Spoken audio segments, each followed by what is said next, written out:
So, good morning, everyone. Good morning to all the participants online. This is to inform you that the conference will start in 5 minutes. We'll just wait for the speaker to arrive here in Geneva.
going to start this seminar.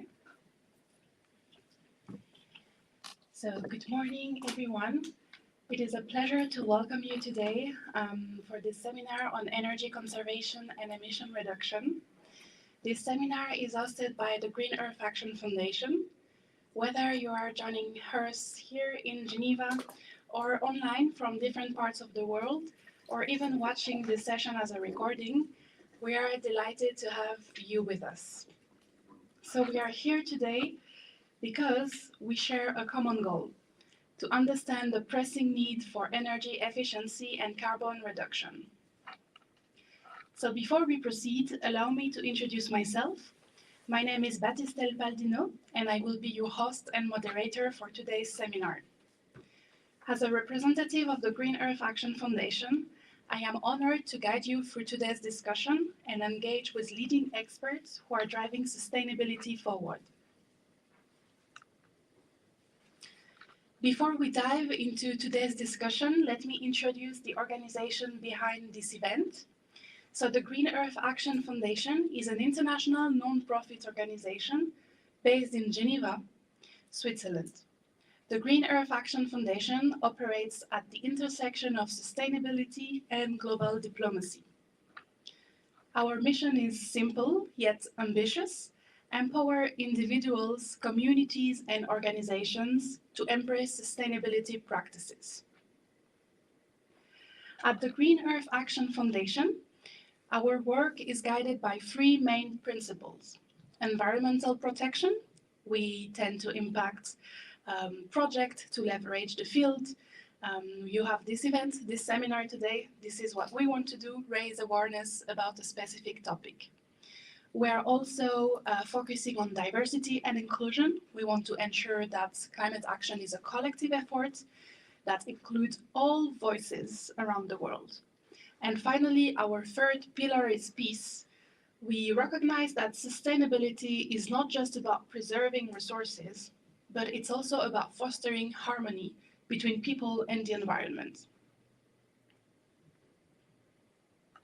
We have several initiatives that we implemented last year. This seminar is our first conference here at the MIE, Maison Internationale de l'Environnement, and we are more than glad to continue this way. First, we had a waste recycling initiative. We had a booth at the University of Geneva, and we had more than 300 students who learned about upcycling and the interest it has for sustainability and environment. We also have our unique series of climate action conversation, in which we reunite people from all around the world online to give advices on how to put every day in our life sustainable practices without compromising our lifestyle. And finally, we have a very ambitious program, which is the Green Earth Action Ambassador Program. We will nominate in every country an ambassador that will implement a local initiative within a community and that will have an activity that has local impact. This is our goal: to achieve sustainability, to achieve the 2030 agenda, to reach the goals that are set by the UN. We are located here in Geneva. It's extremely important, and this is why we're able today to have these three amazing experts with us, because Geneva is an international hub, and we think we should drive the example from here, from the canton, and from Switzerland in general. We're very happy to have you here with us today, joining us online as well. Don't worry if you're not from Geneva or not from Switzerland. These advices and these examples that you will hear today can apply as well. This is how sustainability is amazing. It can be implemented from all around the world. And let me now talk about specifically the agenda for today's seminar. So we are honored to welcome our distinguished speakers, Professor Martin Patil from the University of Geneva, Mr. Nathan Masnada from 2050 Today, and Mr. Chris Momo from Climate Neutral Sports. Thank you very much for all of you for joining us today for this webinar. Before we dive into the topic with the presentation of Professor Patel, we wanted to give a few words about the topic we are covering today: energy conservation and emissions reduction. So, to set the stage, I would like you to watch this video that has been prepared by the Green Earth Action Foundation. Please watch it carefully. Note all the questions this could bring you, and we will discover the responses with our experts.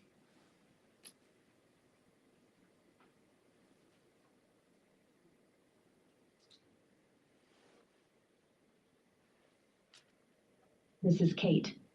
At 17 years old, she developed asthma. After visiting many doctors, she discovered that her condition was caused by the polluted air in her city. But the real question is, where does this pollution come from?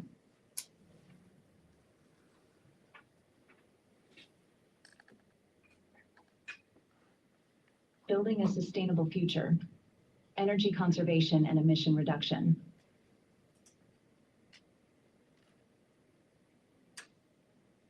Kate's case is not unique.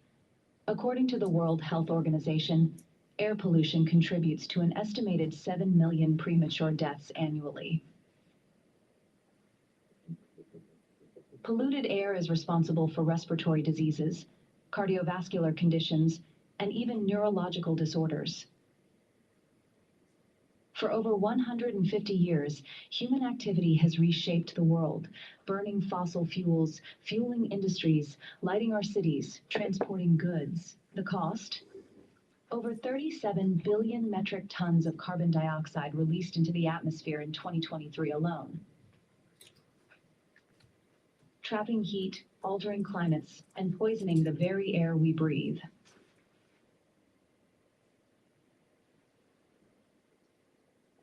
The Earth fights back. In 2023, Canada alone lost over 18 million hectares of forest to unprecedented fires. Climate change is no longer a distant threat. It is here, now.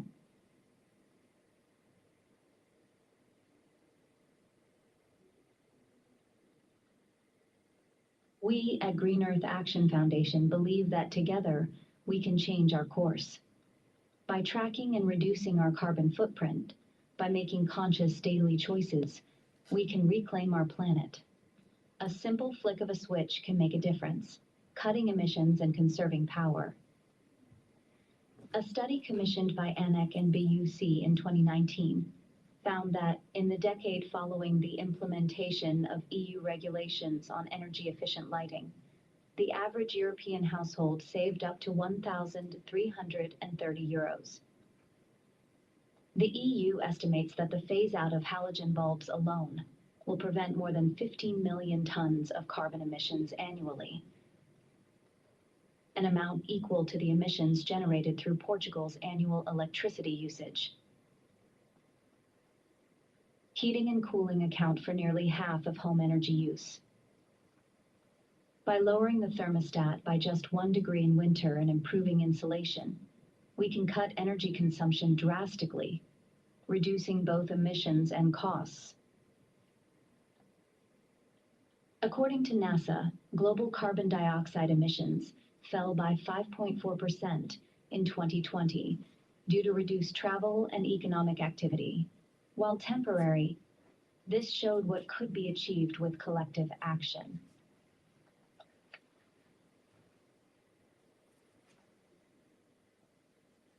The future of energy is here. Solar panels and wind power provide clean, renewable alternatives to fossil fuels.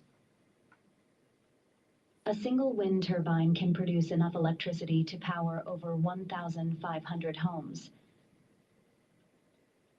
Every home, every business that makes the switch brings us closer to a sustainable world. Scale change starts with industry. Energy-efficient buildings, reduced waste, and smart grids all contribute to a cleaner planet. The energy sector accounts for 73% of global emissions. Transforming how we produce and use energy is our greatest opportunity for change. The fight against climate change is not fought alone. The UN's Paris Agreement calls for global action, net zero carbon emissions by 2050. And the solutions? Sustainable choices, clean energy, a shift in habits. The planet is resilient, so are we. With every action, every change, we shape our future.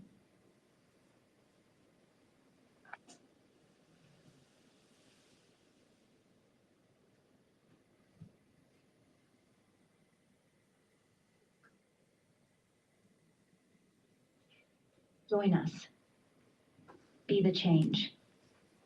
Green Earth Action Foundation. Perfect. So we hope you appreciated the short video that the Green Earth Action Foundation produced, specifically to raise awareness and talk about the topic. Now our experts are going to discuss more extensively the topic of today, which is energy conservation and emissions reduction. I am glad and honored to have here with us today Professor Patel. Professor Patel is a renowned expert in energy efficiency and emission reduction. He has a very strong focus on the different processes and the energy storage. His research encompasses both environmental and economic assessment of emerging technologies and policy programs. I am very glad to have you here with us, Professor Patel, today, and I give you the floor. Thank you very much, Ms. Baldino, for the introduction and, of course, for the invitation to Green Earth Action Foundation. When I prepared these slides, I did not yet have seen your intro, but I think it fits well. The only problem, as most professors have, they have too many slides. So I may, towards the end, speed up or reduce a little bit, but let's start by the introductory facts. So the problem we have, or the challenge we have, is that we want to reduce drastically the CO2 emissions. You see here the trajectory, the anticipated or projected trajectory, more the objectives for the EU 27. According to the EU objectives for the Fit for 2055 target, showing a linear projection, but actually in order to respect the 1.5 degrees budget, we would actually need to reduce even more quickly. And even the linear trajectory shows how big the challenge is. So this is at the EU level. Most of my examples will concern Switzerland, but as Ms. Baldino was saying, typically these are quite transferable to other locations. So this also goes for this trade-off, which I want to point out here and which I'll come back to later on. We see here a swing in two different states. The blue position shows the state where we have high energy efficiency and some control of demand of energy, which allows us on the right-hand side to have a relatively low amount of renewable energy. And the opposite state, represented by the grayish bar, shows that we need a lot of renewable energy, and that becomes necessary because we put less effort into renewable and into energy efficiency. So for the blue state, we would need, if we think in terms of photovoltaic panels, we would need around to cover basically all the rooftops of Switzerland, whereas for the gray state, we would need much more, perhaps more than twice that area. So this takes us to also evolution we would like to see. So you see here the evolution of total final energy demand in Switzerland in the last years. What we see is a decrease, however, with a lot of fluctuations related to COVID, related also to the energy crisis triggered by the Ukraine war, etc. And what we would like to see, nevertheless, what we do see is this decrease, and we would like this decrease to actually continue steadily over years and even decades. Only in that way, if we are able to significantly reduce our energy demand, we can fulfill in a sustainable way with renewables.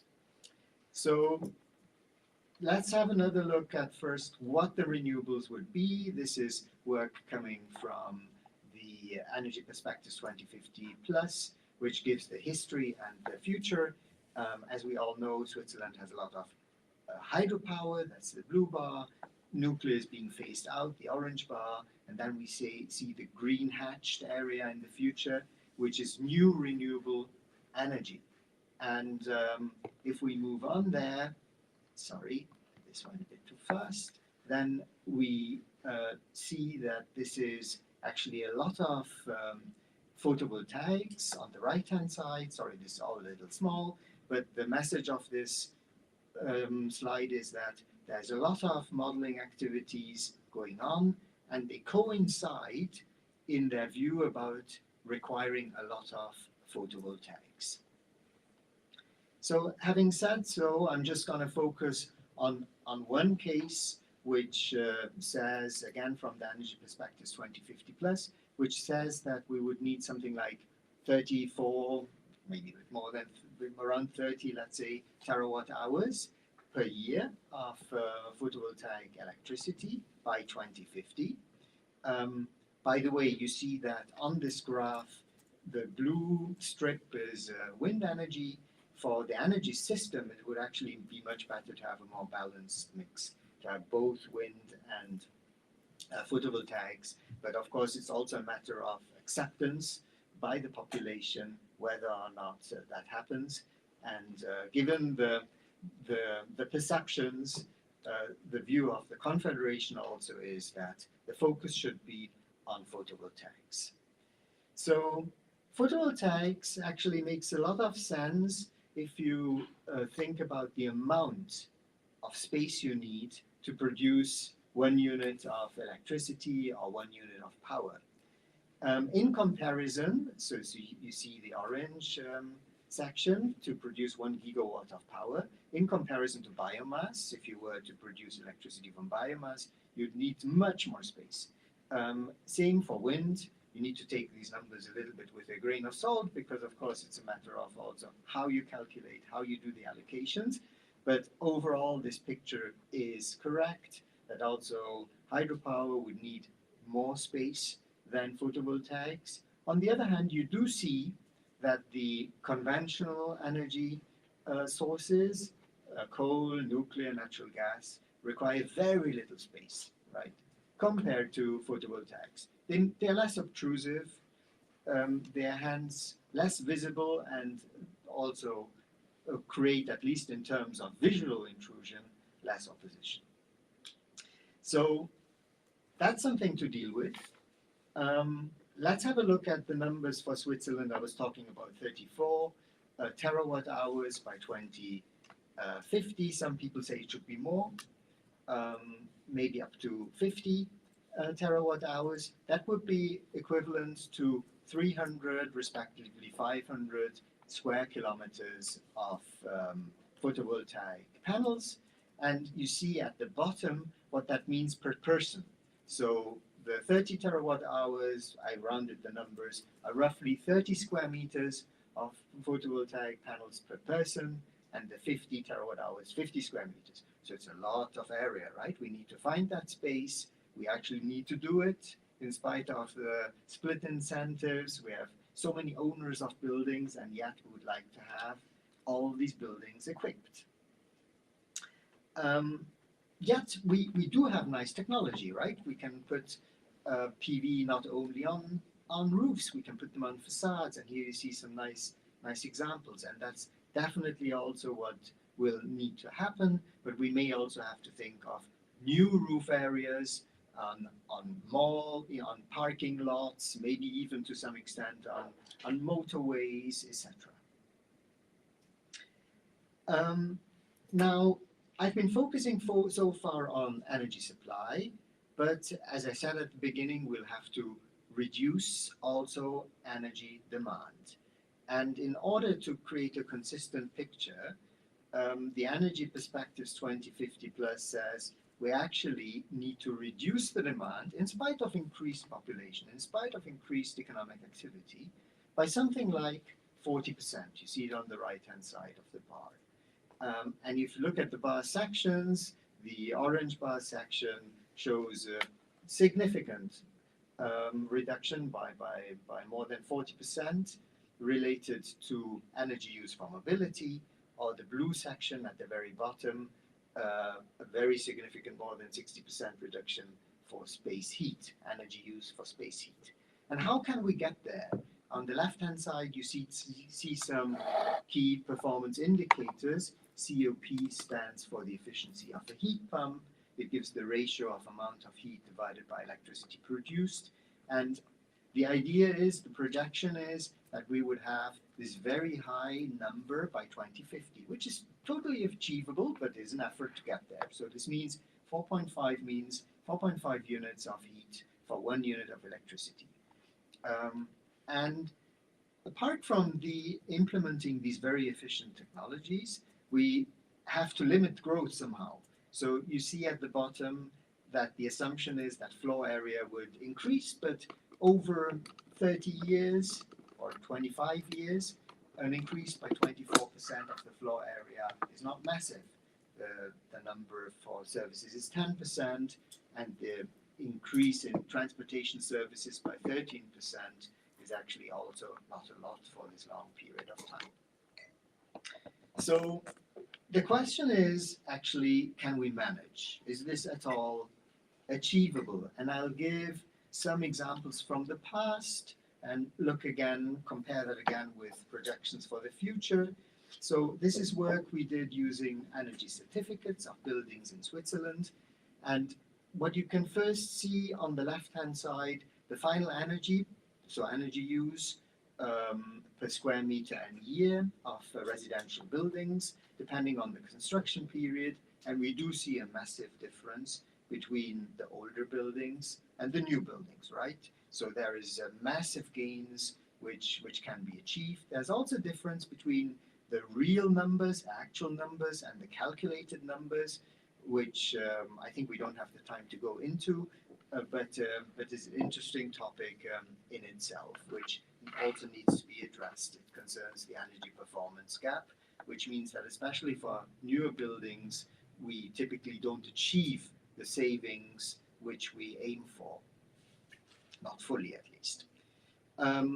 This I can also be very quick on, because it gives the same message, because you see the red areas, for example, on the left side for single family buildings from the 1920s, but up to the 1960s, are so much higher than the new buildings, which are in green at the bottom. So a factor of 6, 7 is quite feasible here if we do a good job on energy retrofit. We also, apart from actually insulating buildings, we need to change the source of heat supply, and heat pumps play a big role there. So I talked earlier on about the COP, the coefficient of performance. Here I call it slightly differently. Maybe I should have kept the same abbreviation. At the bottom it's called SPF, seasonal performance factor, which is essentially the same thing. So it says something about the efficiency of the heat pump. So obviously in the various countries, the more efficient the heat pump is operated at a COP, let's say, of 3, the more efficient it is, the higher this number is, the lower the emissions are. But it also depends, obviously, on how emission intensive your electricity supply is. And there we see big differences. Poland, if you had a heat pump in Poland, you would actually exceed, even for relatively efficient heat pumps, the emissions which you have with a gas boiler, represented by the yellow dashed horizontal line. In Switzerland, we are quite lucky because we have a very low CO2 emission factor of electricity which means that this makes perfect sense. But even for other countries like Germany, it's not perfect, but we do know that coal is being phased out. So in this package of policy, looking both at the demand side and the supply side, this type of strategy does make sense. This is a busy slide where I just want to maybe summarize without looking too much at the text, the essence of this work. This was a PhD thesis looking at the building stock in Switzerland. And there are a few key messages here. One is, and this will not amaze you, is if we retrofit buildings, if we insulate them, if we go for efficient heat pumps, we can drastically reduce the CO2 emissions from the building stock. Here we said by 90%. It comes with a cost. So here we calculated around 180 francs per ton of CO2 avoided, which sounds a lot, but considering that we have a CO2 tax today of 120, this is not impossible in the decades to come. If we were somewhat less ambitious and went for 77%, let's say around 80%, it could even be cost effective. So you see here a negative number. Now, all these numbers should be, of course, taken also with some caution because they're based on assumptions about cost, etc. And maybe they're underestimated. Sometimes I think what some of the assumptions we have here, but the general conclusion is still correct that you can have a cost-effective solution. Now the problem is still, even if it's cost-effective, it doesn't happen on its own because it requires heavy investments which pay back over decades. So it's not so easy to come up with an attractive business case for retrofitting the building stock. Nevertheless, there's no way around it. We do have to do it. So we do need incentives in that area. And it does pay off. I mean, we have done this in the past, too little, but we have done some of this in the past. We have done, in your video, you showed it, other measures for energy savings, which add up over the years. So this is analysis which unfortunately only runs until 2018, but it gives the idea that the yellow strip at the top is the cumulative savings, so the energy which we would have additionally used if we had not implemented more efficient technologies over the years. And you see that this adds up since 2000 to quite significant amounts. It would have been nearly a third higher, our final energy demand, if we had not put in place efficient technologies. So this is, of course, an encouragement. At the same time, we also see that the total energy demand, so everything except for the yellow strip, is kind of flat, right? Which shows us that we do have still a lot of work to do. And why is that flat? It links up to what I also already said, but here at the example of two sectors, we see on the one hand that the green line here for space heating of households or in the service sector, the green line says something about the efficiency improvement. So efficiency has actually improved pretty well in these two sectors by around 2% per year. That's rather good. 2% less energy every year, 2% less energy. Very good. But of course, there's growth. There's more areas, floor areas. That's the dotted blue line, 1.4 and 1.6% respectively. And in total, we end up with a reduction, luckily still a reduction, but not too impressive, of 0.5% per year and 0.7% per year, so the orange dashed line. So in other words, we actually have to accelerate energy efficiency and or limit our growth. And this is a bit complicated graph here, but essentially that's the message of this analysis, where we looked at the past, we compared it with the projections of the Energy Perspectives 2050 plus, that's the left side of the table, and you see a lot of green, which says that actually we're on a pretty good path except for transport. But it assumes very moderate growth, and if we would have the same growth in future as we had in the past. Then we move to the right table, and then we see that our efficiency improvements would need to go up. That's the very right column, 2.4%, 3%, and so on. So there's much more red and orange on the right-hand side than on the left. So if we keep on growing as we did in the past, we need to speed up massively also energy efficiency improvement. And we do have choices, and technology choices do make a big difference. So for some areas, I'm very reluctant about some politicians who say, well, we can be technology agnostic, the market will take care of it. Because if you see here how much solar panels we would need to provide space heat or to actually provide the electricity for a passenger car, depending on the different types of technologies, we see massive differences. We have more than a factor of 5 of photovoltaic area required for a hydrogen boiler compared to a heat pump, and the ratio is a bit smaller, but still very significant for cars, more than a factor 3. If we go for hydrogen internal combustion engine car compared to an electric car. So if we don't manage to do all these things, because they are ambitious, on the energy demand side, then we need to think about having more supply. We need to have more renewable energy, and people have thought about this. I like this example by a professor in St. Gall, who was trying to figure out what would be acceptable forms of photovoltaic energy, and he was comparing this option with, photovoltaic can now also become in colors. So instead of blue, you could maybe go for green, and people like that, of course, much more.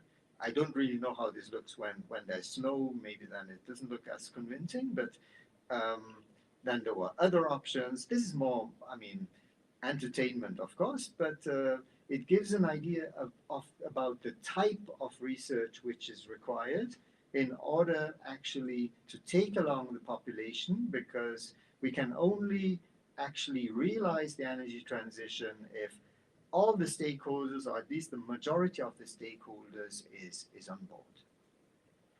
Other options are to actually ensure multiple use of land, so vertical photovoltaic panels, where still the land can be used to produce hay, for example.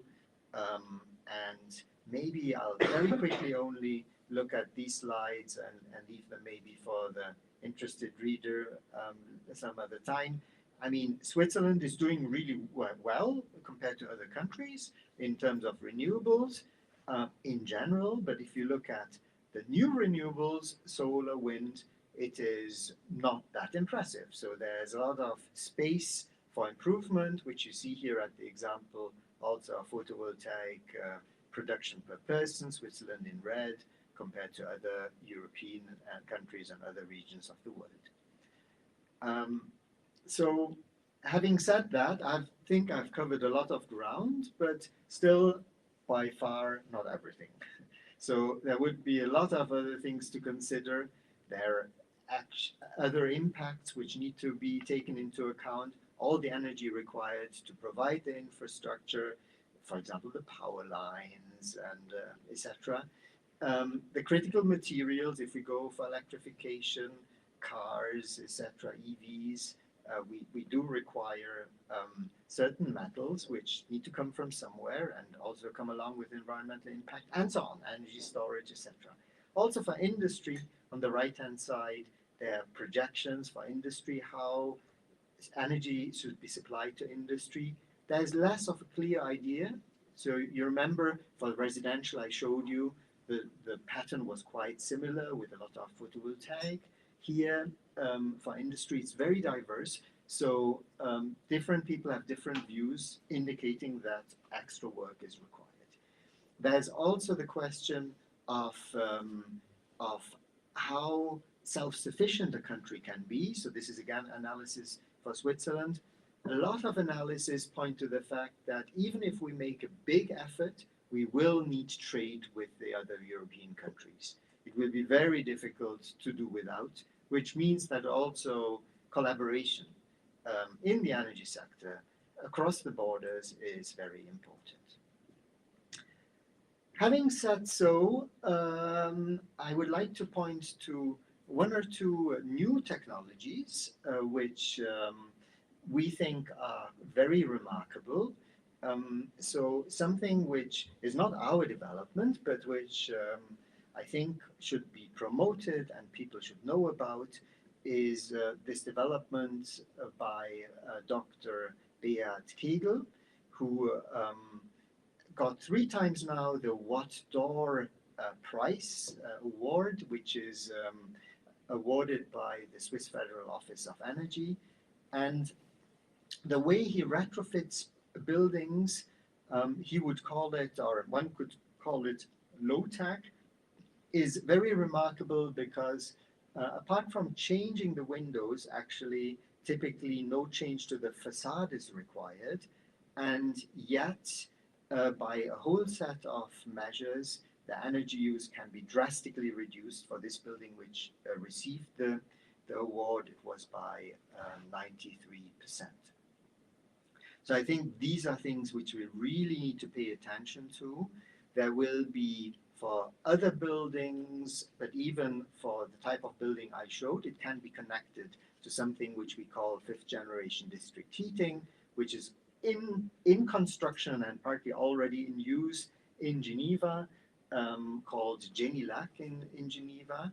And it actually implies that you use lake water in order to cool. So in that way, you avoid cooling machines and the respective energy, but you also use that lake water as a heat source for heat pumps.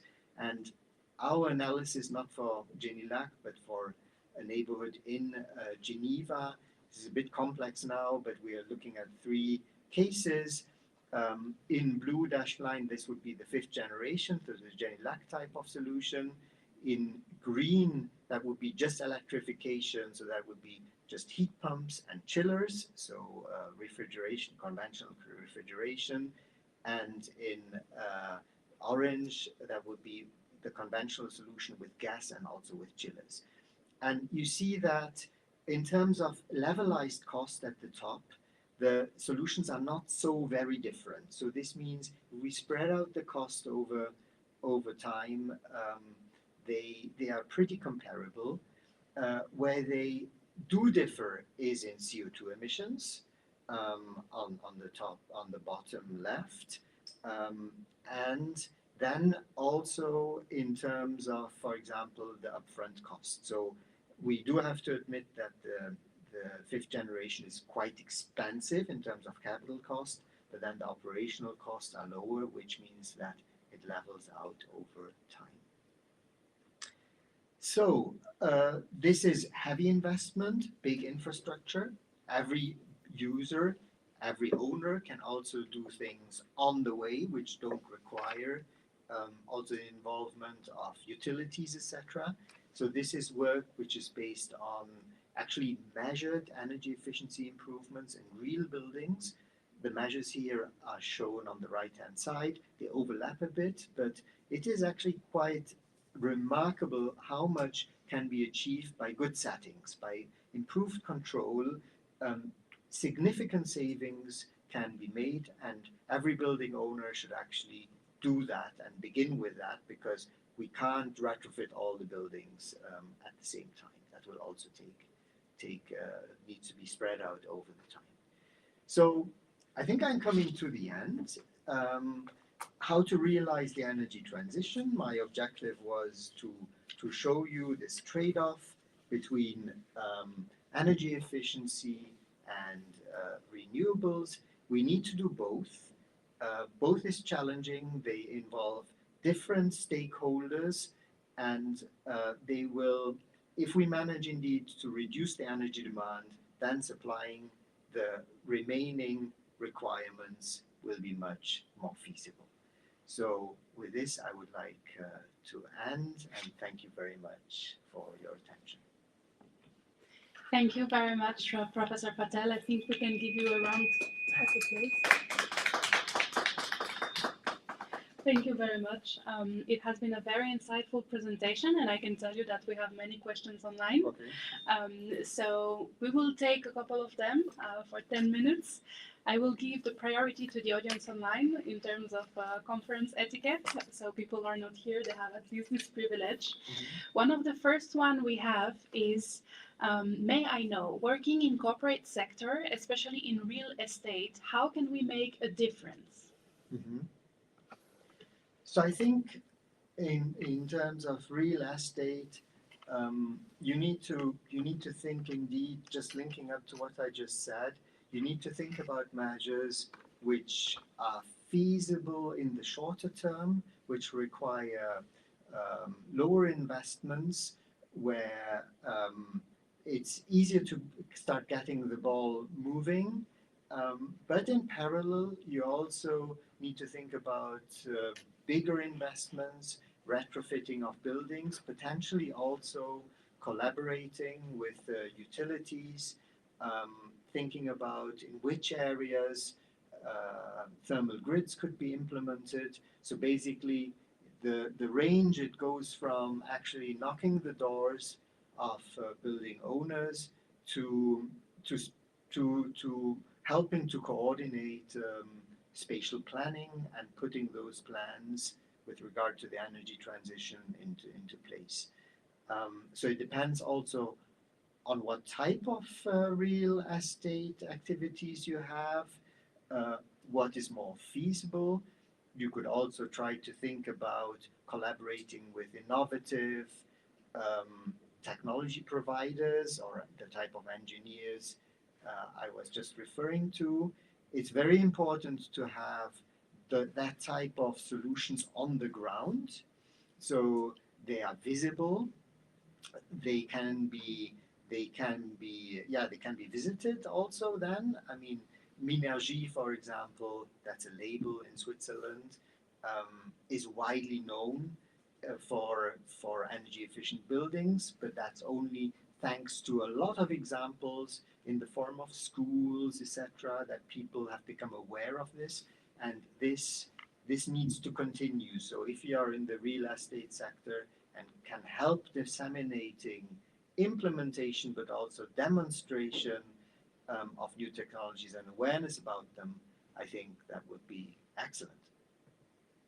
Thank you very much, Professor Patel. We hope it answered your question. Please continue to type in if you would like to add anything. We can proceed with the second question, which is, how do current energy efficiency improvement rates compare to what we need for a successful energy transition? Yeah. So, I mean, generally speaking, so I gave the example for Switzerland where indeed, depending on the growth projections, we are pretty okay, or we need to speed up. We have done this type of work, our colleagues have done this type of work for other European countries. Generally, we do see that we lag behind quite a bit in energy efficiency improvement. This needs, it's always been said, it's also for I think nearly 2 decades now, that it has been said that energy efficiency improvement needs to be approximately doubled. So there is a lot of gains there, and I would actually be quite hopeful about it, because with the electrification, in terms of at least the final energy use, there will be major gains. Of course, it comes along again with indirect energy use, but we do know, as I showed also in the examples, that heat pumps and electric vehicles are so much more efficient in final energy terms that we can realize factor 2 of energy efficiency improvement. So I think that's what I want to say. Does it answer the question? I hope so. Please, once again, leave a thumbs up if it's all good. I believe we can take one more question online before asking the audience in the room. One question we have could be very short, but at the same time, I think you could also spend hour on this one. In your research, what industries have the greatest potential for energy savings? Mhm. That's not an easy one, but what we are currently working on is to look at industries which require heat at not too high temperature levels. So up to 200 degrees. This means we are talking about paper production, food. Most of the food is that temperature level, and a major part of the chemical industry. And in these areas, there is again a good potential to use waste heat and upgrade it by heat pumps and indeed to avoid losses indeed by heat integration. So this would be a smart electrification. It's again not easy, but it is remarkable that, for example, we just about to finish some work on the paper industry. Actually, you can, with the waste heat, with heat pump, with suitable heat integration, reduce the CO2 emissions by 80% without using biomass, without using hydrogen, etc. So I think this is definitely one area we should work on. Of course, if we have cheap hydrogen, we can make a transition also for the more energy intensive, high temperature processes, which also needs to be done. Thank you very much, Professor. We'll now open the room, the audience. Please, would you have any question for Professor Patel? Feel free to just unmute the mic. I don't know if you. Quels sont les défis? Maybe you can just. Can we switch in French? Would Sure. it be fine? Yeah. Okay, so let's switch in French for this question. Quels sont les défis les plus importants dans la transition vers le système énergétique à faible émission de carbone et les prioritaires? Ah, ça, c'est une question assez large. Shall I answer in French or I can answer in English? Or we... Maybe you can answer in Right. English. Okay, so basically the question was what were the main challenges, right? The main challenges for the energy transition towards a low carbon situation. I mean, the challenges are multiple. We generally we do think we have the technology, so we have we have a good idea how to put it into place, which is partly true, but partly not. So, as I showed in some examples, or this last example, there are still major technological improvements which can be made, which need to be developed, which need to be put into the market, and which could be a game changer. But then it's about also indeed implementation, which we do know it doesn't happen on its own. Even if something is cheaper than the incumbent, it doesn't happen on its own. So it means that a major challenge is to put in policy into place which is widely supported. We see in many European countries, surrounding countries, they aimed to decarbonize heating, and they have withdrawn to some extent or delayed that. So it's not so easy to put it into place, and I think some of the cantons in Switzerland are actually doing an exemplary job there. Sometimes I believe it's important to be low-key, not to talk maybe too much about certain things, but to just do it and prove that it works, state the example, and create templates for others to follow. I think that's very important, because if this doesn't go smoothly and becomes a political item, it can easily lead to polarization, and then we get easily stuck for a long period of time. Last but not least, I go on, I think, for longer, but of course, the upfront costs are high. The investments are high. So this means we're investing now for the future. And this understanding that, okay, it needs to, this is an effort, this is to some extent a sacrifice, but it pays off and we have no other choice. This type of understanding also needs to somehow be disseminated and understood, which is perhaps the biggest challenge. Thank you very much. Sorry, let's skip this slide. Sorry. Thank you very much, Professor Patel. I think it's a very good conclusion to this presentation. Would we have any other questions in the room? No, okay. I think we can continue with our second presentation for today. Thank you again, Professor Patel, and I'm very glad. Oops, let's just switch the laptop. Thank you so much.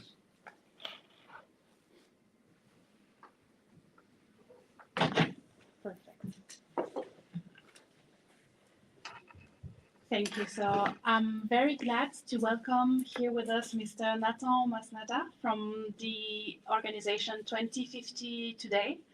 Mr. Masnada leads decarbonization efforts at 2050 Today, and he has also a lot of expertise in implementing the measures to reduce emissions. So he's one of the best to talk to you about what is done here in Geneva and in Switzerland on this topic. Thank you so much, Nathan, for being here with us today, and the floor is yours. Thank you for the introduction and thank you for the opportunity to share what we do here for International Geneva. So as you said, I'm the sustainability manager for the initiative, so my main role is to support and guide the institution to take concrete action, concrete climate actions.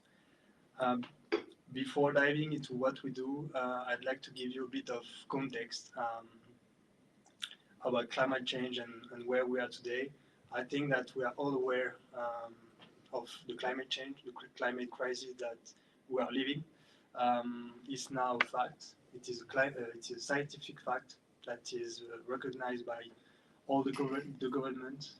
I mean, most of the governments now in the world, and we all know that the climate change is due to the greenhouse gas emissions that are emitted by human activities. And we also know that we have to reduce the greenhouse gas emission at the world level. Now the question is, where do we stand? Well, where do we stand, and are we actually and currently reducing our greenhouse gas emissions? And unfortunately, the response is, for the moment, we are not reducing the greenhouse gas emission at the world level. According to the last gap emission report from UNEP, as you can see on the screen here, the emissions are still growing at the world level, and we even hit a new high world record for the emissions in 2023. That means that the emissions have not been even bigger over the past years. We also all know that the main contributor is the fossil fuels and the consumption of the fossil fuels that emits a lot of CO2 emission, but as you can see on the screen, they continue to grow, and we are still emitting a lot of emission from the consumption of the fossil fuels. And what's more, we, according to this graph, we know that we even emit faster than before. In 2023, we hit a record in terms of growth rate for emission of 1.3%. So here's the current situation. I mean, we're still emitting more and more every year, according to this report. But what's next for the future years? So in the same report, UNEP tried to model where we are going if we follow the current policies of the different countries. So as you can see on the graph, we're on the blue lines. That means that we are far away from the recommendation of the Paris Agreement. According to UNEP, if we follow the current policies, we're on the blue line, so we'll attain 2.6 degrees of global warming at the world level, which is very far away from the recommendation of the Paris Agreement to keep the Earth and the planet livable. What's the good news in this report is that they also say, UNEP also say that it still remains possible, technically possible, to cut the emission and to be on the orange line or even on the red line to reduce our emissions and to go through a 1.5 degree scenario. But it demands immediate, unprecedented global mobilization. we all know the solution, they're here. There are solutions, as Professor Patel said, in terms of renewable energies, energy efficiencies, but we have to act now and fast, and very fast. So 2050 today is all about taking action right now. Why I will call 2050 today is because all the governments, all the cities now, well, most of the cities and most of the governments have a strategy to reduce their emission by 2050. We sometimes hear about strategy about net zero by 2050, but we think that we have to begin now and today. And that's why we are called 2050 today, is because we believe that 2050 today has to begin now and today. So who we are a coalition based on the 2050 Today Charter. I will explain after what is the charter. But we bring together more than 70 institutions from International Geneva. We gather different type of institutions. We have international organizations such as the CERN, such as International Labour Organization, the United Nations office in Geneva, and so on. We also have members that are permanent mission, so they are the representative of the member state for the United Nations. And we also have some academia like EPFL, like University of Geneva or Graduate Institute. And we also have members of the civil society, such as NGOs. So 2050 today is a partnership of the local authorities. So we are a partnership of the Confederation, the Canton of Geneva, and the City of Geneva. And they come together with more technical partners such as University of Geneva and Industrial Services of Geneva to precisely guide and support International Geneva in reducing their emission. Now you might be wondering why International Geneva? Well, as a host country, Switzerland offers some services to International Geneva in terms of administration, security, legal support, etc. And the idea of 2050 today is precisely to bring the support of CO2 emission reduction to International Geneva.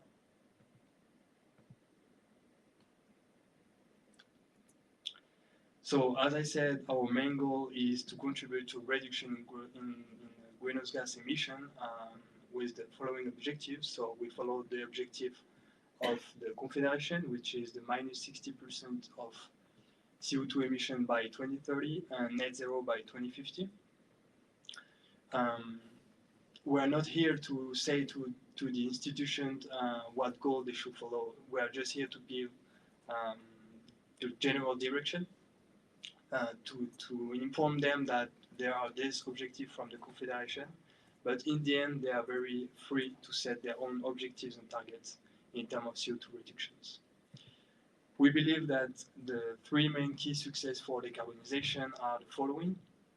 First, an institution has to measure their emission, to be aware of where are the main sources of emission, and then we're here to guide them to develop an action plan. So the second main action is to adopt an action plans with concrete measure, a list of concrete measures to advance through the reduction of CO2 emissions.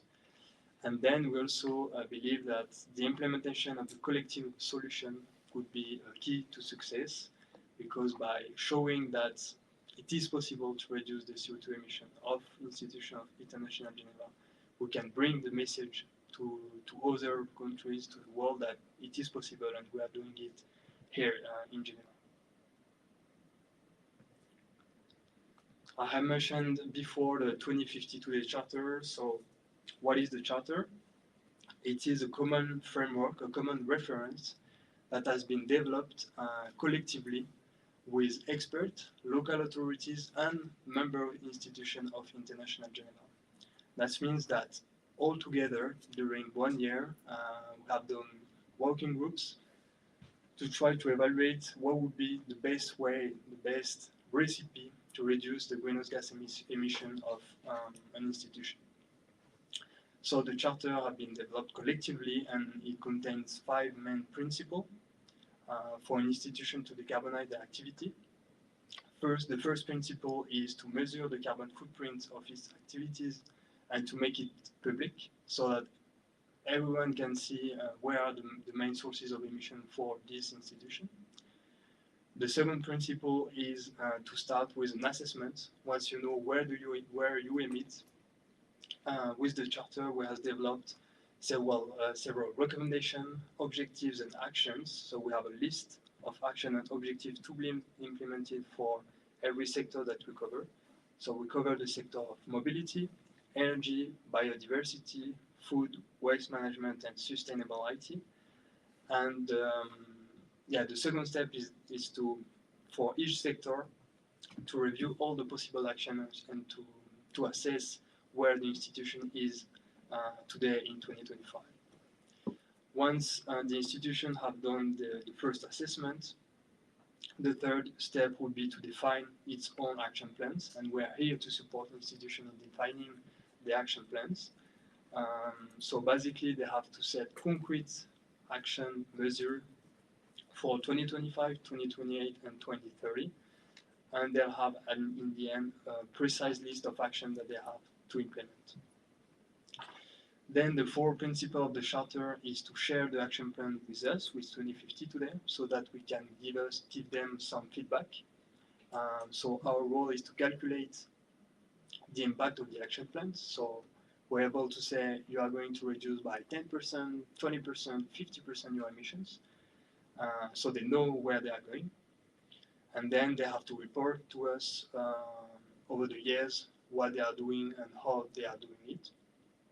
And the last principle of the charter is that an institution have to communicate on its climate actions. So they have to communicate it with us, but also with the rest of the world and the rest of institutions here in Geneva, to show that this is possible and they are reducing their emissions. So at the moment, we have 44 institutions that have signed the charter, and the goal of the charter is really to be signed at the highest level of the institution, to really engage the management into this process, to ensure that after that they have signed the charter, they'll do their work and they'll have the sufficient, let's say, power to implement and to define and to implement the action plans.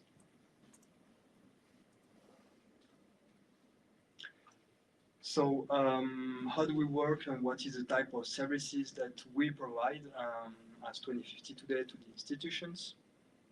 As I said, the first step is to calculate the carbon footprint. So this is something that we offer to institutions, so they'll have access to a digital carbon platform where they can calculate their emissions over the scope 1, 2, and 3.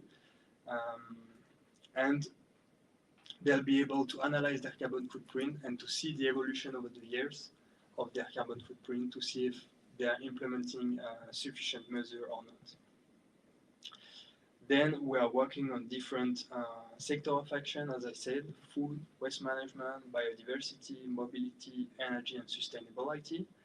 And we organize working groups for each sector. That means that we bring together all the institutions that are active in these sectors, but we also work with local authorities such as the canton and the University of Geneva or the SCG to provide some tools, some resources to the institution to effectively act on those sectors.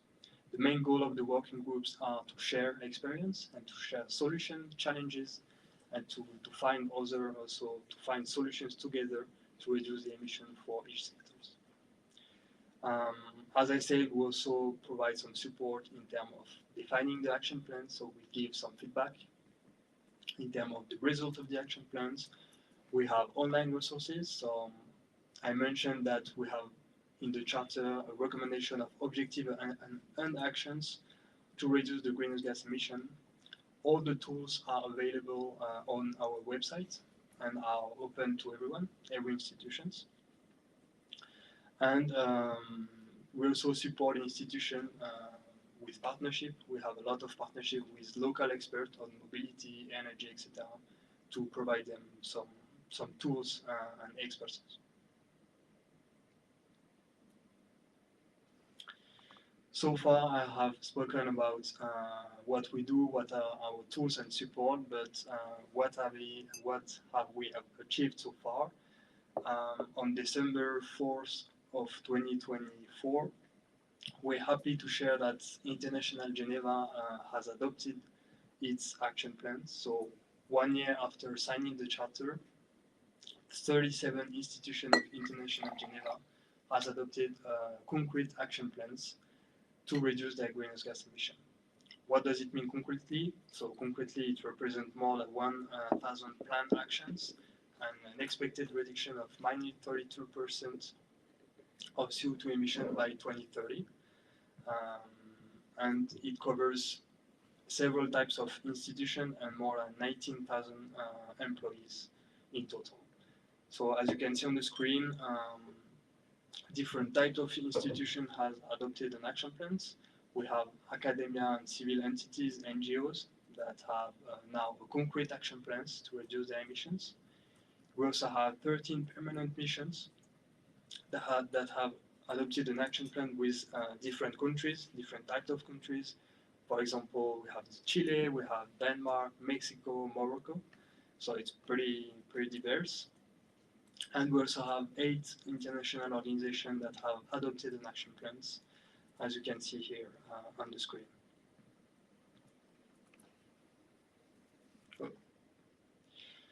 So what does it mean concretely? What is an action plan?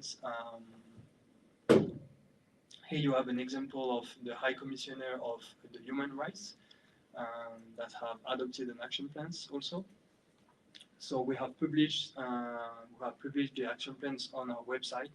Each of the 37 institutions have a summary of their action plans on our website. So as you can see here on the screen, for this example, they have planned to reduce their emission by minus 40% by 2030. So this is not an objective. This is an estimation based on their action plan. So we have calculated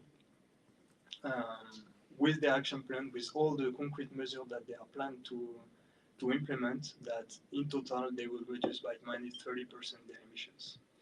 You can also see that they are active in the sector of energy, mobility, and waste, and they have different objectives, different objectives in terms of CO2 reduction for each sectors. And you can see that they have already completed some action, but they have a lot of action to be implemented by 2030. For example, for energy, they have to implement more than 70 concrete actions, 30 actions for mobility, and 21 actions for waste.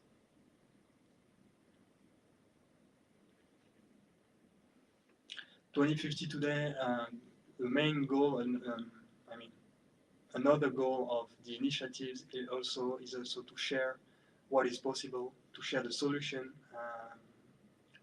in terms of CO2 emission reduction. So I'd like to give you 3 concrete examples of institutions, members of 2050 today, that have already achieved some CO2 emission reduction. So in the sector of energy, we have the International Labour Organization, which is pretty active in the sector of energy, and they have achieved already minus 44% of CO2 emission for the heating and minus 22% of CO2 emission for electricity. They have implemented a lot of energy efficiency measures, but one of the most impactful were that they have implemented, for example, a smart energy consumption control system in order to optimize their consumption. They have a very big building with a lot of consumption, so they have optimized their energy consumption. They also put in place a heat recovery system for the ventilation, and they stopped heating the building at night. So this is an example of what is possible in the energy sector. For the food sector, I wanted to share the example of EPFL, which has achieved a minus 16% of CO2 emission for the food services. That means that for the several restaurants that they have on their campus, they have reduced the CO2 emissions, and they also have reduced the food waste by 50%. So they have put in place one vegetarian day per week mandatory for all the restaurants of the campus, and also all the restaurants have to serve at least 50% of vegetarian dishes in their restaurant for the students. And they have also implement smaller portion size for meat, because they have studied the amount of meat that they were giving to the people in the portion, and they found out that they were giving too much meat into the plate, and they could reduce it in order to reduce the food waste and reduce the emissions of the food services. Another good example of what is possible in the sector of mobility is the International Olympic Committee. For them, an important subject was the emission related to the air travel, because they are traveling a lot for their work, and they have achieved a -40% of CO2 emission for air travel for their employees. And concretely, they have put into place a carbon budget per department, meaning that at the beginning of the year, each department received a carbon budget to travel, and they have to manage with this. So at an individual level, they know that for each travel that they are doing, they will have access to the CO2 amount that it represents, so that they can manage their own carbon budget over the year. So there are three examples that I just show is an example of how do we work. So during our working groups on energy, mobility, food, biodiversity, sustainable IT or waste, this is concretely what we discuss. So an institution come and show that they have implemented a lot of measures, and that is it is possible to reduce their CO2 emission with concrete action and concrete measures.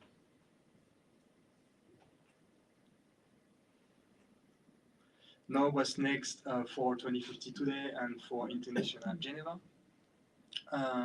We want to continue to support the 2050 Today members in implementing the action plans. Now we have 37 action plans, and we have to make sure that they will implement the concrete actions. Then we have now shown and we have proved that a collective mechanism is in place and is available to every institution of International Geneva. So we want to expand our impact. We have 37 action plans, but the potential is pretty large. There is 180 permanent mission. There is 40 international organizations and more than 100 NGO here in Geneva. So the potential is still pretty big. And then we want to develop and launch collective projects. So we have the idea of launching a carpooling application for International Geneva, which means that every employee of International Geneva will have access to an application to carpool with other institutions, because in reality there is a lot of international organizations here in Geneva, but they don't really communicate between them. We're also studying the possibility of doing a solar community for International Geneva. So basically this means installing solar panels into the roofs of the biggest institutions and to share the photovoltaic energy to the smaller institutions that don't have any capacity to install solar panels on their roof. So we have a PhD student who is working on this subject. And we also launched on the beginning of this year a new study on the impact of international events here in Geneva, to assess what is the concrete and the real impact of international events that are organized here in Geneva, and to try to draw recommendations to decrease the impact of international events organized by International Geneva institutions. So thank you very much for your attention. I hope I've given you a clear idea of what we do and who we are at 2050 Today. And thank you for your attention. Thank you. Thank you very much, Nathan. It was a very good presentation. It's always a pleasure for us to discover about local initiatives. 2050 today has also a very big audience internationally, and we have many questions from online participants. I will take them one after the other. So there is this priority online. I will start with the first one, and maybe our other speakers can also complement because I believe it's also their field of expertise. But we have Chris asking, Europe's weather conditions do not always support the adoption of solar energy during certain seasons. However, energy can be transferred from other parts of the world with abundant, untapped solar energy through power lines. How quickly is this technology being explored? It's a very complex question. Well, I will let maybe Professor Martin Patel answer this question. It's more his field of expertise. Don't hesitate, Nathan, but I can make a start. So, I mean, there have been studies indeed looking at how intercontinental power grids can help indeed to make solar energy, abundant solar energy, which first needs to be put into place, available in other locations. I think this is still far away from real implementation because we also know that putting big power lines into place is not so straightforward. However, I do also think that we should consider this. For example, Europe could have an alliance with North Africa, not only in terms of exporting or importing power, but also what has also been discussed a lot is in form of hydrogen. And in this respect, one would decouple. We would need different type of infrastructure. We would serve different needs, and I think our thoughts need to go into that direction. But unfortunately, this is still a long way. Thank you, Martin. Maybe I can add something from the point of view of an institution. So in the question, the person said that with the weather, it's not very always efficient. Well, here in Geneva, we have proved that for an institution, for example, for International Labour Organization, they are going to install solar panels, and they will consume 100% of the energy that is produced. So it is pretty efficient, and it is pretty also cost efficient. That meaning that if they consume all the energy that they produce, the benefits will be quick, and the cost will be very. They will cover the cost very quickly. So, from a point of view of an institution here in Geneva and in Europe, it is still profitable to install solar panel if they consume a lot of this energy. Thank you very much to Nathan and Professor Patel. Indeed, it was a very technical question, but it's always good to see how this is also implemented in Geneva, for example, despite of the weather condition we have, especially this week has been quite cold and not very sunny there. So there's still hope, basically, for this kind of infrastructures. We have a second question, which I believe would fit well 2050 today's expertise. But what are the potential economic and social challenges of achieving net zero emission by 2050 in a global context? So here the person is mainly asking about the economic challenges, but also the social ones. I believe it's interesting for you to address this one. Thank you for the question. First, I want to add that the net zero objective of the Confederation is for the direct emission of the territory. So when we speak about net zero, for us, we take into account all the emissions, so direct and indirect emissions for institutions. And of course, there is a big challenge to attain this net zero, because to reduce by 50 or 60% by 2030 is a big challenge, but to be net zero is another one big challenge. And to speak about social aspect. I think that, for example, for international organizations such as the United Nations for the Refugees, they have to travel. They have to travel for social aspect. They are there on the terrain. They go on different countries to help the people. So it will be difficult to imagine a world where they can't travel and they can't help these people. So a net zero would be very difficult and very challenging. But in the end, what they have to do is to reduce the emissions that are possible to reduce and to reevaluate if the work that they are doing is really essential. But for the work that is essential, then they'll have to travel. And I think that in the end, what the government should do and say is an allocation of CO2 emission. I mean, we know that we'll still continue to emit a lot of emission, but the question is, where do we want to allocate this emission in 20 or 50 years? Thank you, Nathan. We have a very interesting question here as well, which is what role do international policies and agreements, and especially targeting the Paris Agreement, play in supporting initiatives like 2050 today? We know that the Paris Agreement is currently on the scene, being very discussed. So we would like to ask you, for 2050 today, what role this kind of agreements play in your task and in your work? Well, for us, it's a reference. I mean, we are following the reference of the Paris Agreement of international governments.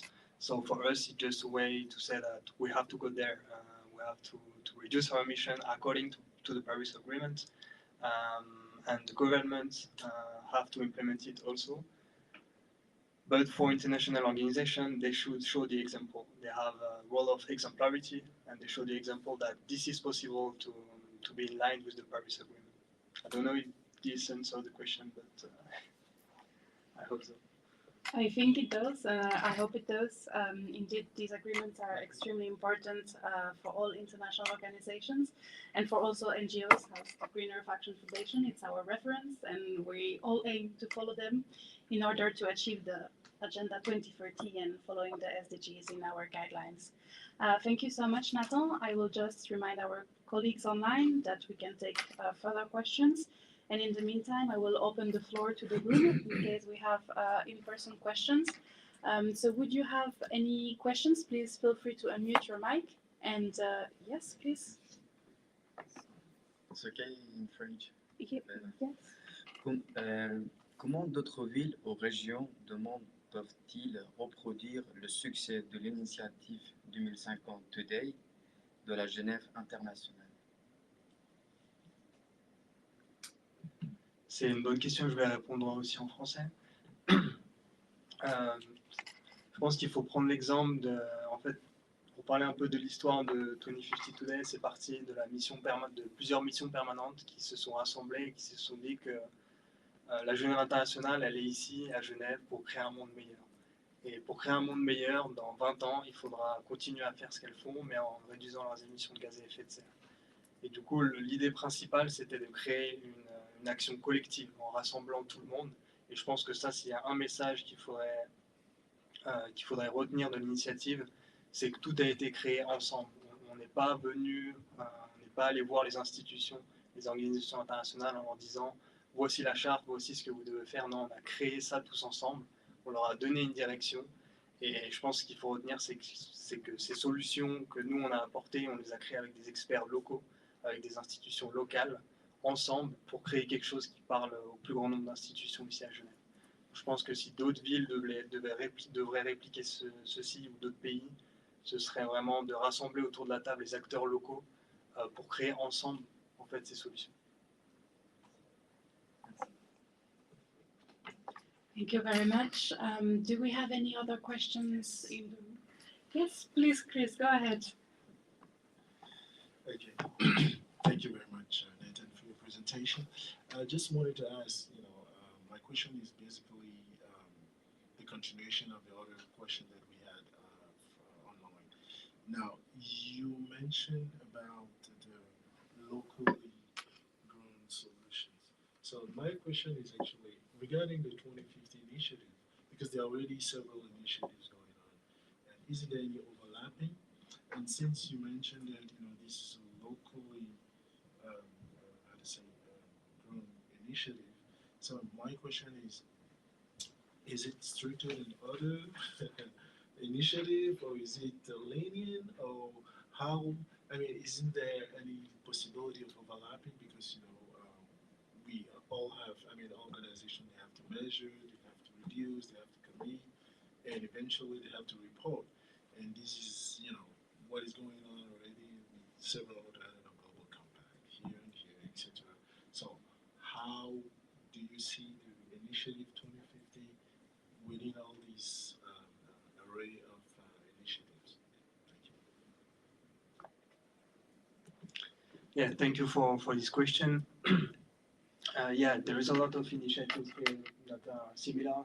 I would say that we're not stricter, but we represent the the state, we represent the Swiss government also. So our goal is really to ensure that the action plans are in line with the objective of the Confederation, and our goal is to give some feedback on the action plan. So I don't know what other initiatives are doing, but we are really here to support and guide the institution to go through the good objectives. And we are also open to discuss and to work with other initiatives. Also, what could be different with other initiatives is that we are really focused on what is happening here in Geneva. For example, for the United Nations, we don't cover the offices that are elsewhere in the world. We are really focused here in Geneva. And why is it? Why is it so? It's because here we can have an influence. Because we are with the canton, we are with the SCG, so we can really speak with them, exchange of what are the challenges of the institution, and work together to find solutions. Thank you very much. Yes, Professor Patel, Yeah. please go ahead. Maybe I can just add something and actually ask you whether my perception is right, because we have of course also communicated a bit on your initiatives. There is overlap, maybe, but what I understood, even to understand where we are in terms of emissions, in terms of energy use, it's not straightforward. So is there really so much overlap? That's maybe one question. And I think you very nicely showed there is a list of actions which you make available, which is actually also then helping for replication. Do you see that there are a lot of lists of actions around, or so which would indicate there is indeed too much overlap, or is this actually something they really need? Yes, thank you, Martin.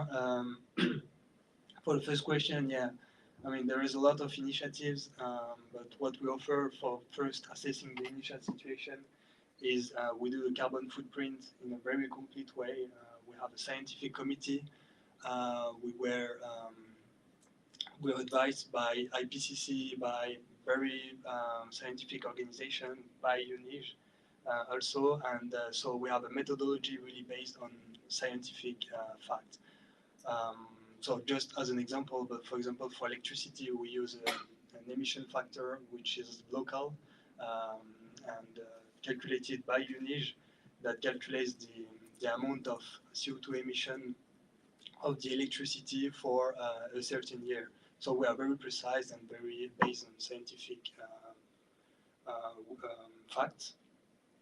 And for the assessment, I think that for what I know, there is no other organization that provides the tools that we provide. So basically, we really provide a list of concrete action that can be implemented to assess the initial situation and then to create the action plans.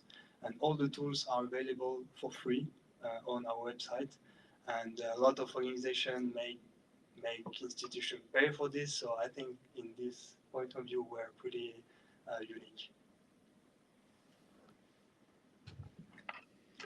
Thank you, Nathan. Do we have other questions in the room?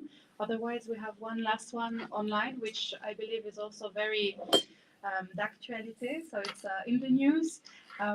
So Nathan and maybe also Professor Patel and Chris could complement because it's also a very open question. But do you see any potential in digital platforms and AI, artificial intelligence, to enhance carbon tracking and reduce the emissions? Well, of course. I mean, AI is now here, and it's a very efficient tool to maybe save some time. And there is a lot of companies now that are using AI to calculate the carbon footprint of institution, because you can do the allocation of the emission very quickly and automatically. However, what we think is that it consumes a lot of energy, and as I said before, it's always a question of allocation of CO2 emission and energy consumption. And we believe that for the moment it's not necessary. I mean, it's not very complicated to calculate the carbon footprints if you have the good tools. So it can be faster, but at what price? I would say. Maybe you can complement to answer the question. I don't have much to complement, but I think we are still in many ways at the initial stage of collecting the information.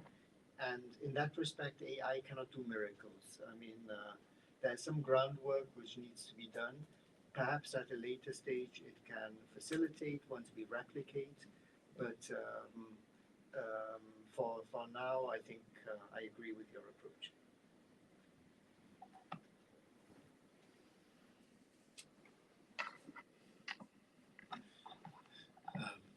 No, I think Nathan is totally right because the use of AI at the same time it has the potential of helping to track and to reduce, but at the same time it needs a lot of energy saving. So we're more on a zero sum game here, but nevertheless we should take into consideration that it will be a powerful tool to help in tracking and identify areas where we can reduce energy consumption. So. Good. Thank you very much, Nathan, and thank you to our speakers for this improvised panel discussion. It's something we really appreciate. We will now take a short break, and we will continue the seminar with the presentation of Mr. Chris Momo right after the break. Let's take 15-20 minutes, so we will be back at 11 a.m. Geneva time. Also, you can prepare your questions online because we will have the time to address them after our presentations, so don't hesitate. Thank you very much and see you at 11 a.m. Geneva time.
C'est un peu assez faible.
C'est la même.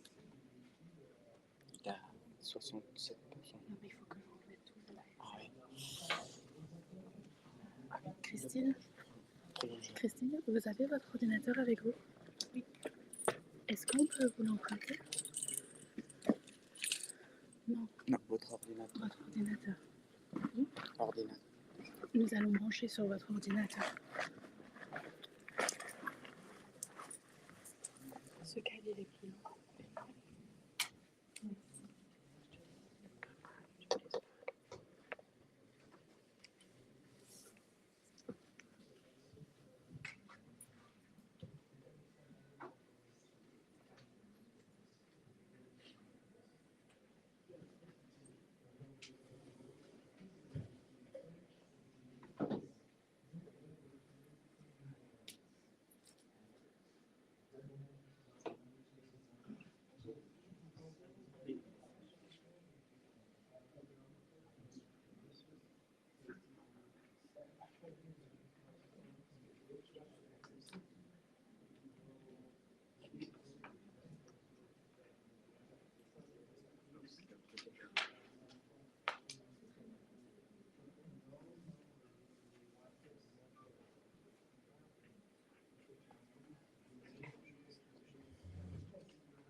Sinon, on a ça seul. Merci.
So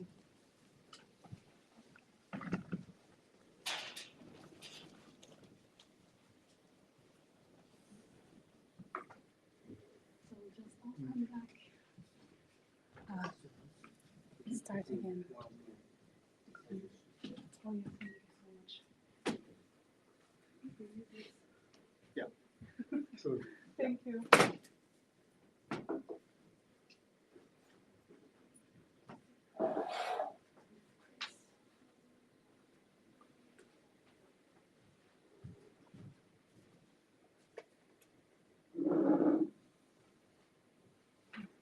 Not sure if it's not matching anymore.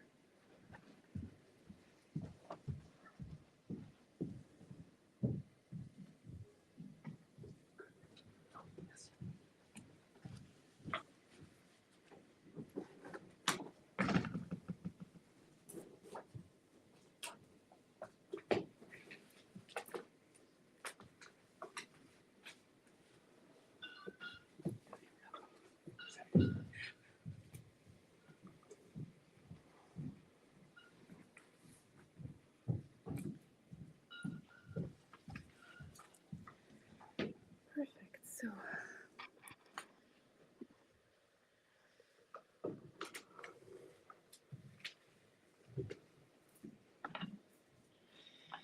welcome again, everyone, for this second and last part of the seminar. I would first like to ensure that online you hear us well. In the room, of course, we're all there, but I will just wait for this confirmation from colleagues online. Okay, perfect. Working well, amazing. Then I am very glad to now welcome our third and last speaker for this event, Mr. Chris Momo. Sorry, I think I can hear a bit of echo. Might just mute this for a minute. So Mr. Momo is a sustainability advocate with a background in international cooperation, media, and management. He has worked with many international organizations. He is passionate about integrating sports with sustainability. And he founded Climate Neutral Sports. So we are very glad to have here with us today Mr. Chris Momo. Thank you so much, and the floor is yours. Okay, thank you very much, Baptistel, for the invitation, and thank you for Greenlight Action work. So today I'm going to talk a little bit about climate neutral sport and try to analyze with you why actually this idea of working with the sport industry and see the impact of the sport industry in the climate change, and of course, you know, to provide some ideas and some solutions.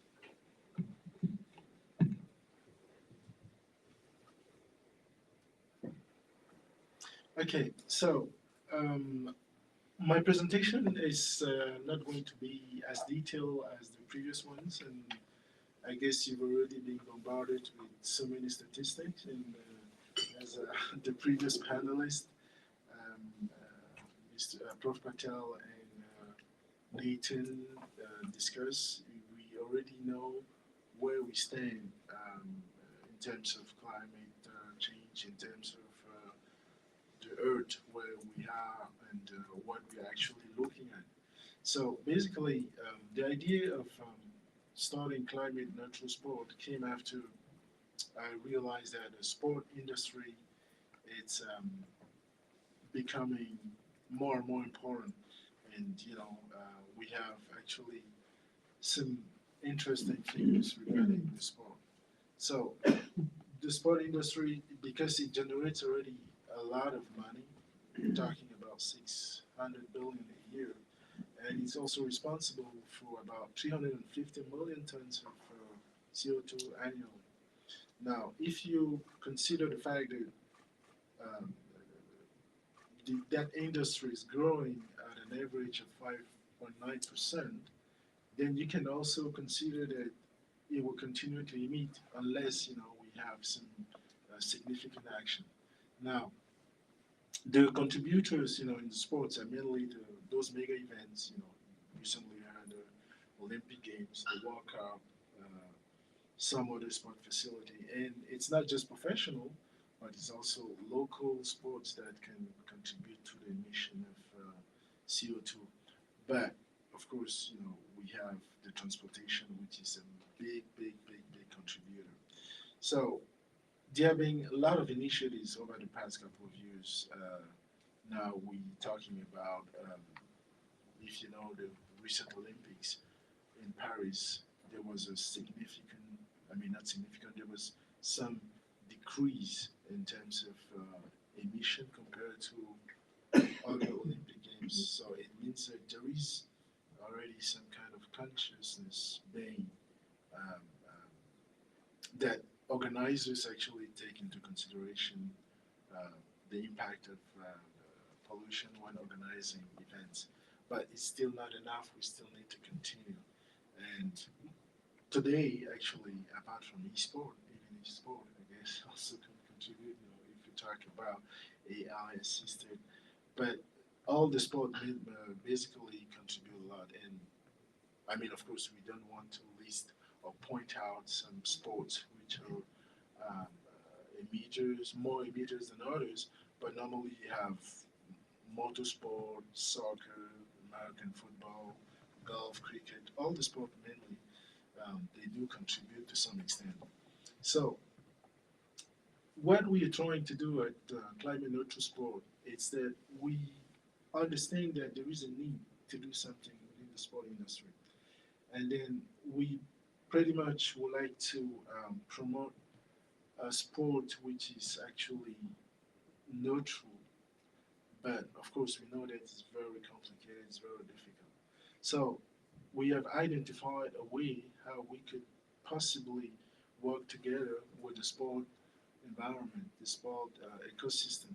So technically, what we're trying to do is that all our efforts, all our work, it's mainly toward accomplishing the Agenda 2030. So that's exactly our main drivers. We're focusing on that. And again, what we are trying to do is that we have set up an initiative whereby we bring together all the stakeholders, but mainly sport clubs. So what we do is that we ask sport clubs to, first of all, as Nathan mentioned, to measure their carbon emission, because that's very important. You measure, you reduce, and then what we are actually bringing, which is what I would call a little bit revolutionary, is that we are setting up a basket funding whereby sport clubs will calculate those emissions, will take some action to reduce, but then will convert the climate value into monetary, so that we can have some funds that will then later on be invested in building sustainable infrastructure in the global south. So basically, this is a totally different approach here, because what we're trying to do is that we do not want to act as an organization that push for carbon compensation, because we know exactly that there have been many issues of organization basically greenwashing. What they're doing is that, okay, oh yeah, we pollute, but we pay for that.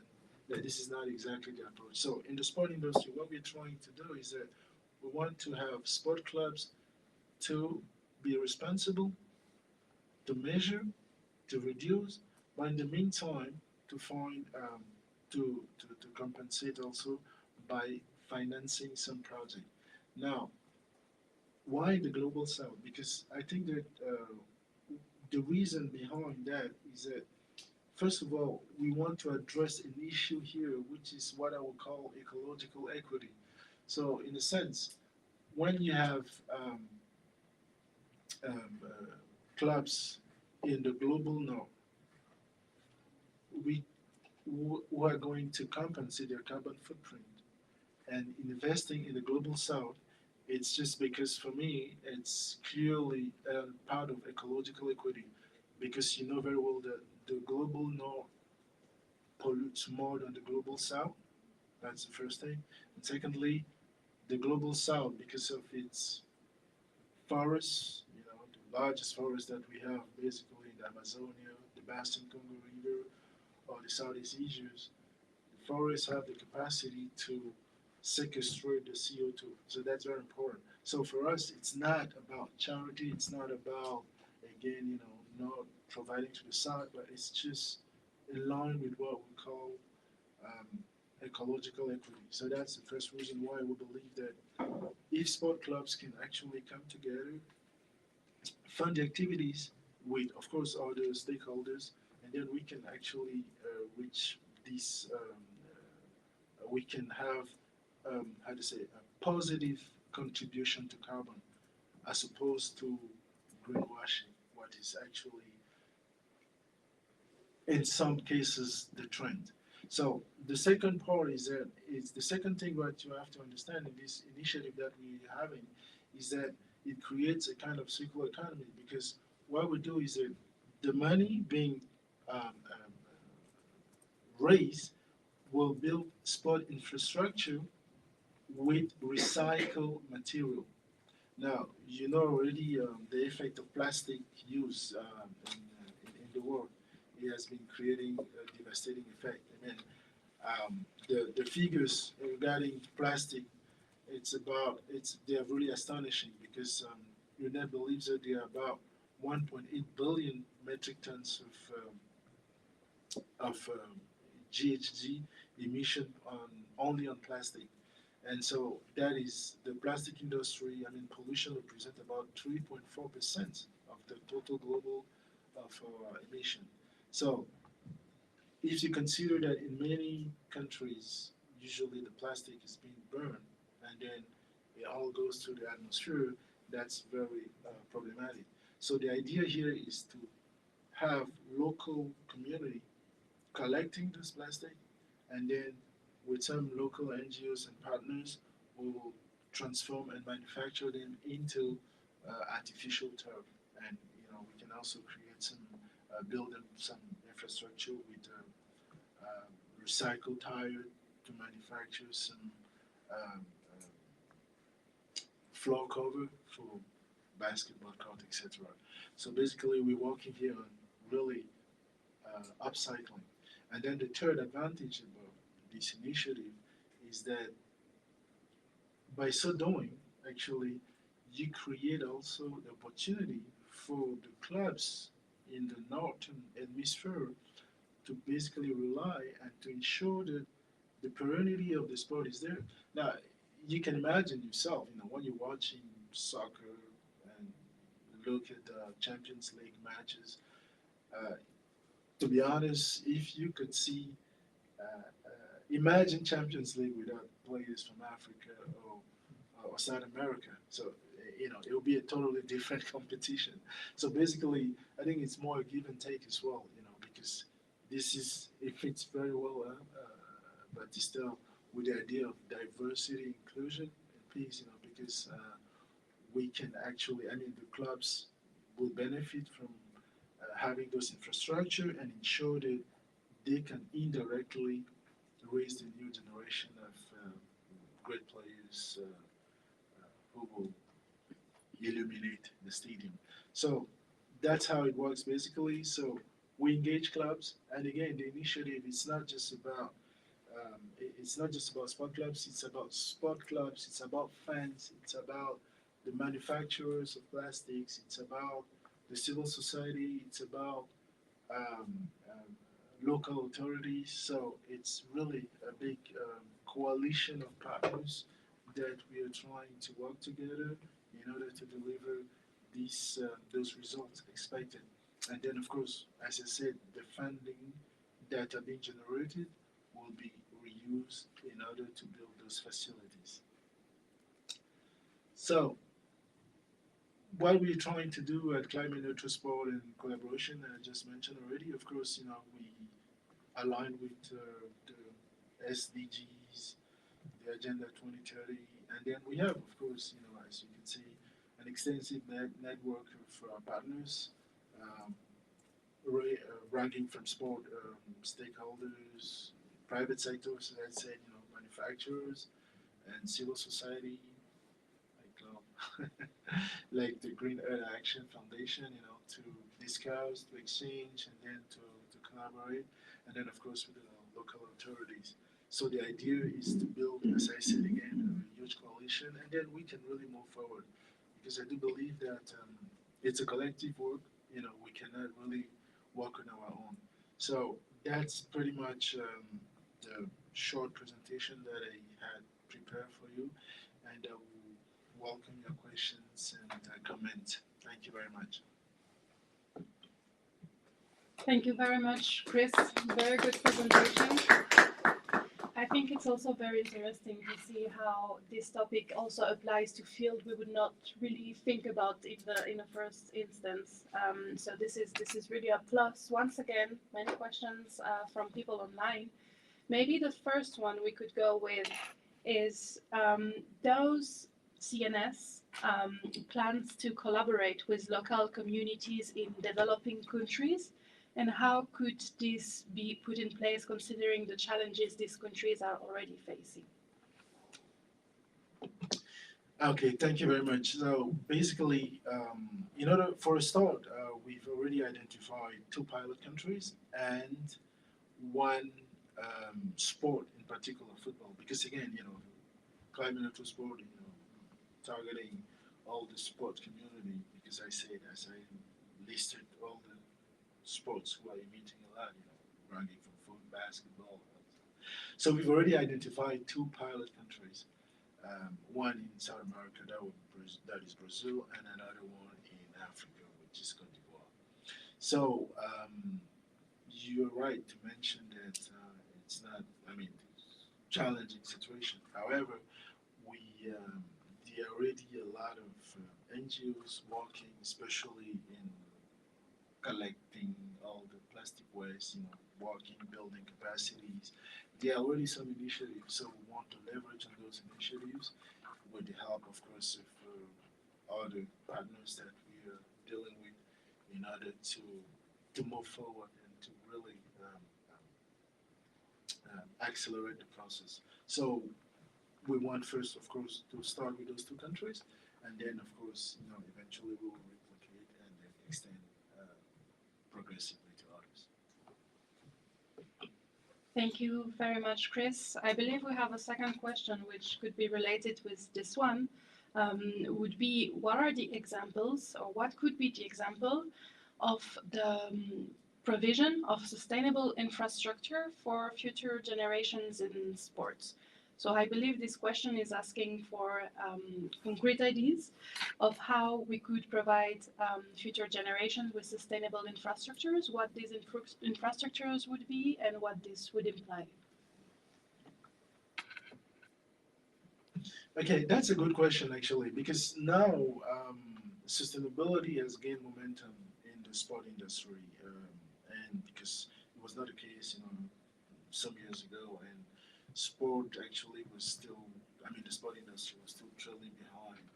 And if you look at, standards, indicators, it's not yet very unified, the impression that I have, and many others, of course, will share my view here, is that you have each federation, each country having its own standard indicators. It's not yet unified, and which is a problem. But again, there have been some players who have been working together with initiatives. So now, regarding now concrete example of stadiums and infrastructures, because of the current trend, for instance, let me just share this example for you that I really like very much. It was in Qatar, where they built this stadium with containers, real containers. And when I look, for instance, in Africa, where countries are being asked to have several I mean, at least 5 or 6 stadiums in order to organize the African Cup of Nations. Sometimes, of course, countries do invest a lot, but then after the competition, those infrastructures are really turned into bushes.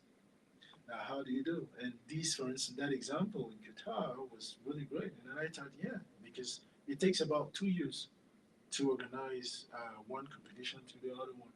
Now, if you have this kind of infrastructure and containers, you build it, and then after you dismantle, you go to another country, and then you build it exactly.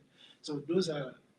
This is an example. Other examples now is that the artificial turf which are being used at some time either totally recyclable, and usually it's also made with recycle. Either 30%, 40%, and even sometimes up to 80%. With recycled material. So I think that it's good. For the new generation to really start with using those infrastructure, and then also to policymakers and sport federation, association. I mean, all the stakeholders to really include having all these sustainable infrastructure, like the container example was for me, a great one. Yeah, thank you, Chris. I also believe it's extremely important to mention these examples because it makes it very concrete for people like me, for instance, who is not really involved in the field. I now have a really clear understanding of what could be achieved, and I also believe it's the future. So very glad to hear about this. We also have this question, which I believe could fit into this discussion, but it's about, can you re-explain and give examples of the potential of sport equity? So I believe here we would like to hear a little bit more about sport equity, and also how it is related with the topic of today and how it can contribute to these values that we all appreciate, such as diversity, inclusion, peace, environmental protection, because everything is related in a nutshell. Okay, well, that's very interesting. Sport equity. Sometimes when you look at athletes, especially when you look at soccer, there was this late Pele some years ago. I mean, before his death, he was saying there will be. I mean, again, I'm sorry if I always have to come back to African football because obviously from Africa. He was saying always that by the end of the 90s, an African nation would win the World Cup. It never happened, actually. When talking about sport equity, I always have this idea in mind. It's like in some places you have countries that can build infrastructures, they can have the people get trained in the best possible condition, whereas in others it's really hard. And this is also why sometimes you have what we call in Africa binationals, like children being born, I don't know, in Europe, but with African parents, or regardless, but who probably they have African parents, but they live in Europe and they grew up in Europe, but then they choose to play for, I don't know, France or Portugal, whatever country, as opposed to their native country, because they always say that, okay, I have better environment, better trainings, better prospect than to be there. Now, of course, this adds a lot into what we call sport equity, because we did not have always the same opportunities, and so that can distort, of course, the reality in sport. And so I do believe that it will be important, of course, as much as I'm talking about ecological equity, that we also talk about sport equity, that everybody goes, that the starting line, it's equal, it's fair for everyone. This is not yet the case, unfortunately, but I do believe that more and more, of course, with some, how to say, for instance, when you talk about FIFA, which has softened a little bit the law regarding the changing of sport citizenship. I don't know how familiar you are with that, but you know, you could be at some age and then you decide to play with the youth of, I don't know. It happens a lot in France and out in Spain and England, where you have the youths, they're playing with the national team in England and stuff, and then maybe they're even called once for the national team, but they only play one match, but then they realize, well, maybe, yeah, it was not the right choice, and then they will go back and switch to the, you know, the other country. So I guess that those, according to me, those rules basically are there also to ensure that we are really looking at more equity in sport. I don't know. Thank you, Chris. Of course, it's a very tough question. We could probably discuss about it for a couple more hours. I suggest opening the floor now to the audience we have in the room. For people who are following us online, we could take a couple more questions, so don't hesitate to type them in the chat, but we are coming close to the end of this seminar. So I now open the floor to our colleagues in the room. Would you have any questions on our presentation today by Mr. Chris Momo? Please feel free to unmute yourself and just proceed. No question. And Euh, co- Chris, would you feel comfortable asking in French and Yeah. answering in English? Okay, voilà. you. So please Yeah. go ahead. Ma première question, c'était comment pouvez-vous aider les clubs et les organisateurs d'événements et les fans à mesurer leur empreinte carbone? Merci Moustapha, très bonne question. Je pense que la question du calcul de l'empreinte carbone est une question assez sensible parce que il n'y a pas de définition parfaite, hein, parce que voilà, on parle tous GG Edition, mais par exemple, nous, on a développé un outil. On a développé un outil qui est assez basique, qui est assez simple, mais après, on peut aller plus loin. Donc, l'UEFA, par exemple, a un outil pour les clubs sportifs. Donc, comme je disais tantôt, il n'y a pas de consensus. Hein, il n'y a pas de consensus sur les critères, les indicateurs dans le domaine du sport. Donc, calculer évidemment l'empreinte carbone d'un supporter ou d'un club, ça va varier. Ça va vraiment varier. Mais toujours est-il qu'on a l'essentiel, c'est-à-dire les déplacements. C'est surtout ça, en fait, qui compte énormément. Parce que dans les enceintes sportives, maintenant, bon, toutes ne sont pas encore à jour, c'est-à-dire en termes d'isolation, en termes d'énergie. En revanche, on réduit quand même déjà les consommations, ou encore on fait attention à tout ce qui est proposé, on fait attention à comment est-ce que, voilà, c'est pas des plastiques, c'est du matériel réutilisable, etc. En revanche, on a quand même encore les voyages, les transports en avion, parce que aujourd'hui, je pense que jusqu'à ce qu'on invente un moyen de transport convenable, ce sera toujours l'avion, parce que quand vous regardez toutes les compétitions qu'on organise en Europe, si vous allez jouer demain à Bakou, enfin, je sais pas, mardi à Bakou, et samedi vous devez jouer à, je sais pas, à Lausanne, non, en train c'est pas possible, je veux dire, ce sera toujours l'avion. Donc il y a évidemment ces impératifs, comment dirais-je, c'est les transports, etc., qui font que voilà, on peut être plus ou moins d'accord, mais en plus maintenant on peut ajouter comment, etc. Je ne sais pas si ça répond à votre question. Yes, Professor Patel, please go ahead. Maybe I can just make a comment.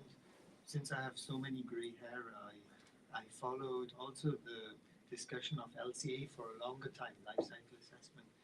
And you know, for some products, in the beginning, some associations would say, "Oh, we can't really do it because the different products are so different. We can't really compare them." And to some extent, that was also diplomacy or politeness, or because indeed you don't want to play out one product or one service against the other. But nevertheless, in the end, for example, the plastics manufacturing industry and so on, they are publishing carbon footprints of their different products, and it's just like that they are different for different products.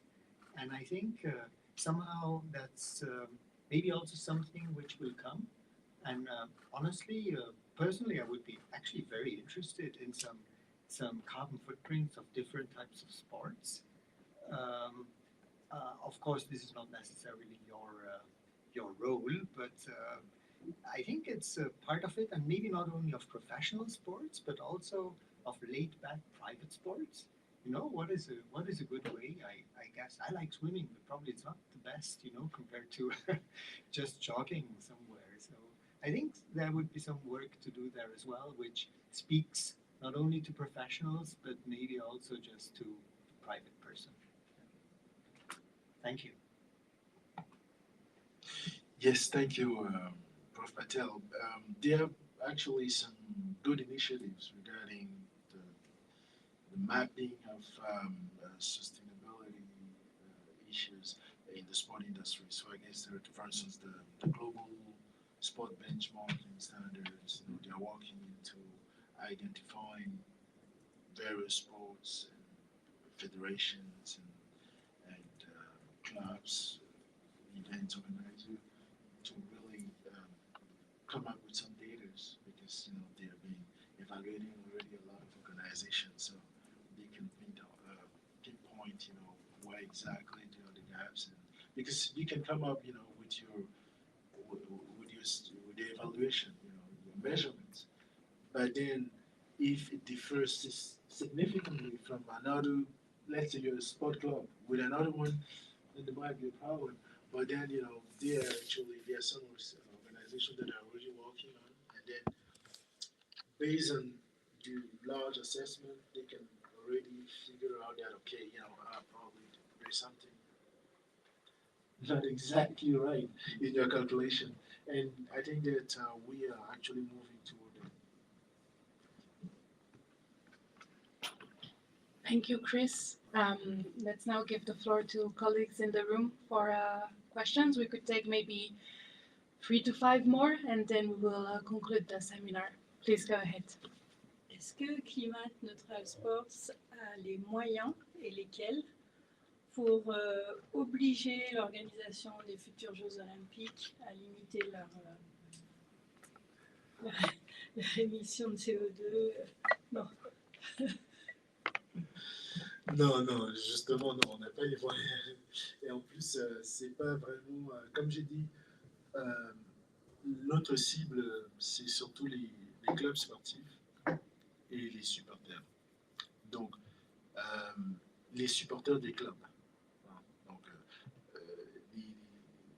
des événements comme les JO, la Coupe du Monde, non, ça, c'est pas vraiment notre. Ça devrait être l'objectif. Oui, ça devrait être, mais je pense justement qu'on part du principe, nous on veut aller plutôt du bottom-up, parce que je pense que c'est les clubs quand même la base. Parce que si on a des clubs qui sont convertis à la durabilité, qui auront des dirigeants convertis à la durabilité, ces dirigeants vont élire des responsables dans des fédérations qui penseront comme eux, et puis à l'échelle internationale. Donc je pense que c'est plutôt l'approche.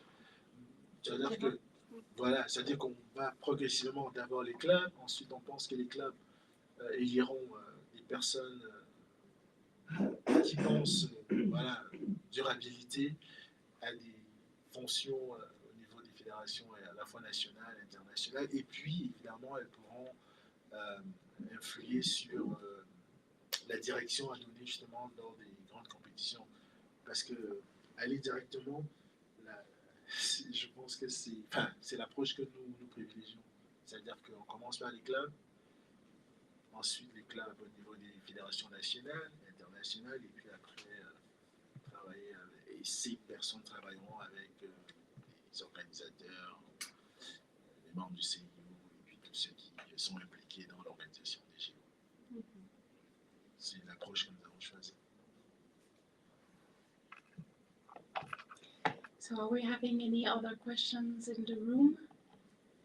No? So maybe one final question from the audience, and maybe we can go back. I think it's your previous slide or something right before. Oops. think it's this one. Yes, exactly. So someone is asking how exactly climate neutral sports is entering 2030 agenda and the SDG goals. More specifically, what are the sustainable development goals that CNS advocates for? So maybe we can have them right there. We can have a vision on them for people in the room as well. And I give you the floor, Chris, to answer this question. Well, thank you for the question. Basically, of course, you know, CNS would definitely not. Initiative is not about fulfilling all the 17 goals. Now, we have, if we can contribute to already 2 or 3 or even 4, that would be great. So, I mean, we're talking about sport, so that's already quality health, right? You know, so we can actually think about health, and indirectly also, you know, it's education, because you know, if you have people who are being trained, you know, who are healthy, they can be educated, because you know what we're trying to do is that infrastructure that we are building or hoping to build as sustainable. So we have to educate, of course, you know, as we mentioned previously. I think it was one question, you know, what is the importance of building sustainable infrastructure. So I think this is also part of the education. But more importantly, you know, we actually contribute also to climate change, you know, because we try to avoid, as I said, you know, I mean, I don't know how the you know about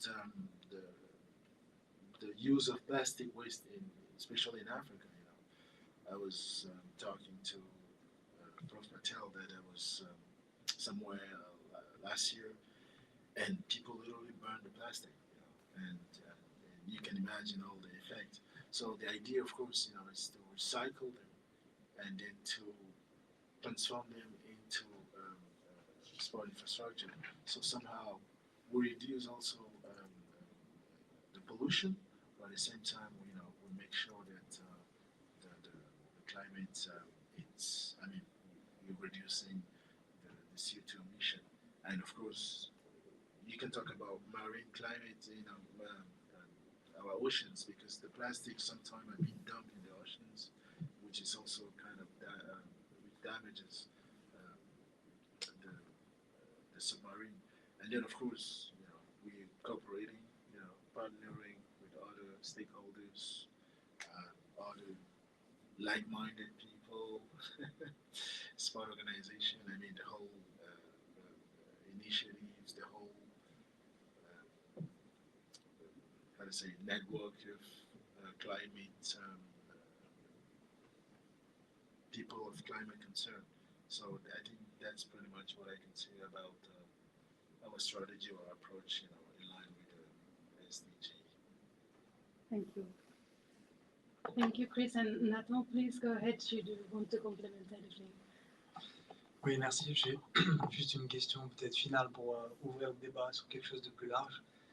Mais on sait qu'aujourd'hui, certains sportifs ont une influence assez énorme au niveau mondial sur le message qu'ils peuvent porter, sur l'imaginaire qu'ils peuvent créer auprès de la jeunesse. Aujourd'hui, on voit des sportifs qui voyagent en jet privé, qui donnent une certaine image du succès.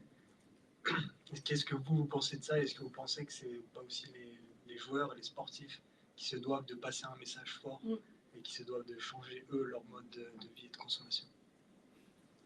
Merci. Merci Nathan. C'est une très bonne question. Moi, honnêtement, je suis un peu gêné, hein, parce que je n'arrive pas à comprendre pourquoi. Enfin, les sportifs, évidemment, se doivent de montrer l'exemple, c'est clair. Mais j'ai l'impression, en fait, qu'on est en train de fausser le débat, parce que c'est pas les sportifs, en fait, qui devaient être des modèles ou des exemples. Ils le sont devenus, bon, mais les politiques, c'est les politiques. Moi, je pense que quand un homme politique, il est élu, c'est lui qui doit montrer l'exemple. Après, on prend des sportifs, évidemment, ils doivent faire des efforts, mais je pense que le débat, honnêtement, pour moi, tout le monde doit montrer l'exemple. Tout le monde doit être exemplaire dans sa façon d'être. Qu'on soit sportif, artiste, politique, simple citoyen. Je pense que c'est un effort global, c'est tout le monde. Mais évidemment, puisqu'on vit dans une société très bling-bling, où les phares sont quand même projetés sur les sportifs, les hommes de culture, etc., c'est clair que ces gens doivent faire des efforts. Maintenant, à nous aussi de les éduquer, hein, de les former, et puis à nous aussi qui mettons un peu trop le focus sur ces personnes, de dire, ben, attention, on va plutôt regarder les sportifs qui donnent de l'exemple. Hein. Je ne sais pas moi, dans leur façon d'être, de leur sobriété à la fois environnementale, énergétique, ou leur façon d'être, hein, dans la diversité, dans la paix, dans l'inclusion, dans le message qu'ils distillent. Je pense que ça ne doit pas juste être les sportifs ou les stars, etc. Ça doit être un effort collectif et que, par exemple, les médias aussi devraient peut-être moins mettre la lumière sur des personnalités extravagantes. Moi, c'est ce que je pense. Je ne sais pas si je réponds à ta question. Merci.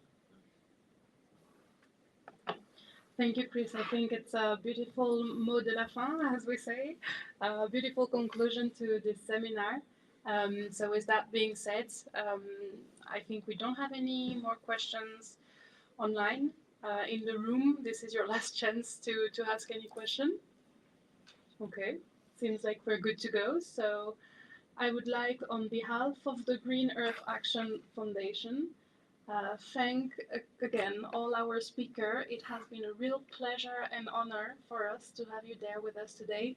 Professor Patel, Mr. Nathan Masnada, and Mr. Chris Mamo. I think we had a very good discussion, and we can give them a round of applause for all these beautiful presentations.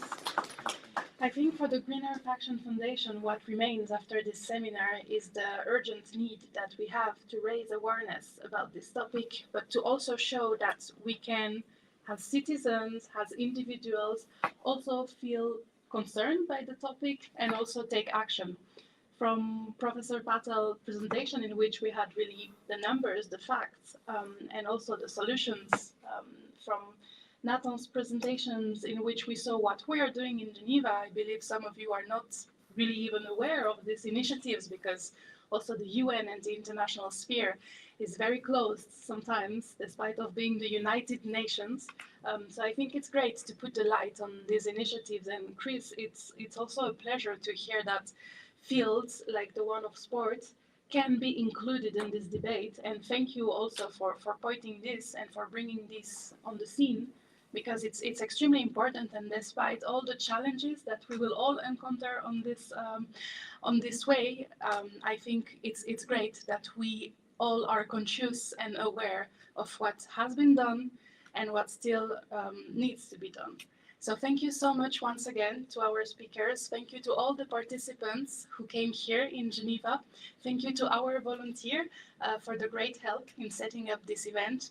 For all the people watching the recording, you have the contacts of our speakers on the slides. You also, our aim is to create a network as well. So I believe in today's world, it's very easy to find your contacts on LinkedIn or even an email. So we would be really glad if we can continue this discussion. We will have our next events in which we will probably just continue building the momentum. So thank you so much, and we hope to see you in April is our next event actually, so we hope to see you in less than 2 months. Thank you so much to all of you.